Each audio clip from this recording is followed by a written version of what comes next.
As I ventured deeper into the eerie bamboo field, the sun's dying rays cast long, sinister shadows that seemed to reach out and grab at my every step. The rustling of leaves and the creaking of bamboo stalks filled the air, creating an unsettling symphony that sent shivers down my spine.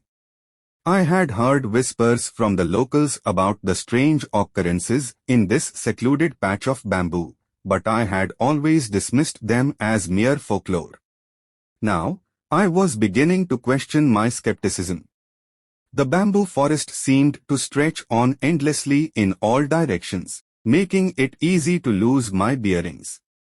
The gnarled and twisted stalks stood tall and intimidating, their slender leaves forming a dense canopy overhead, blocking out most of the fading daylight. I pressed on, my footsteps echoing eerily through the hollow, echoing chambers of the forest. As I continued my journey deeper into the bamboo labyrinth, I noticed peculiar markings on some of the stalks. Strange symbols and crude drawings etched into the surface of the bamboo sent shivers down my spine. It was as if someone, or something, had left their mark here, a warning perhaps. The air grew colder, and a sense of foreboding enveloped me. Suddenly, a low, guttural growl rumbled through the forest, freezing me in my tracks. My heart pounded in my chest as I strained to identify the source of the sound. It was unlike anything I had ever heard before, a deep, primal sound that seemed to emanate from the very heart of the bamboo forest. Fear coursed through my veins as I realized I was not alone.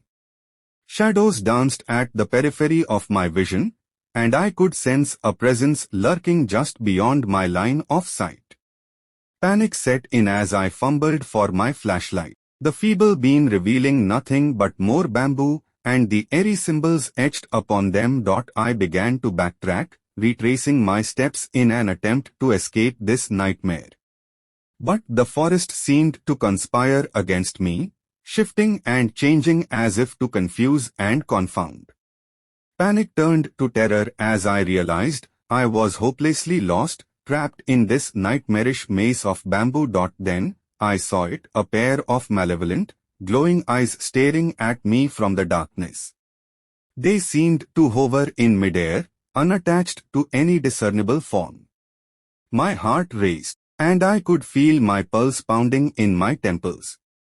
I stumbled backward, trying to put as much distance as possible between myself and those sinister eyes. But they followed me, floating closer and closer until I could almost feel their malevolence radiating off of them.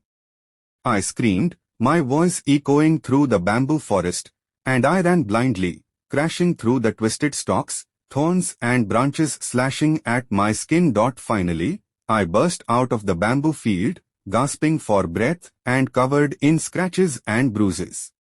The moon had risen, casting an eerie glow over the field. I looked back at the bamboo forest, half expecting to see those glowing eyes once more, but there was nothing.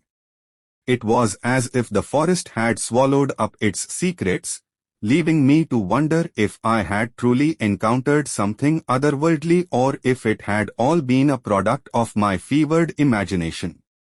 One thing was certain, I would never venture into that bamboo field again, and the memory of that night would haunt me for the rest of my days.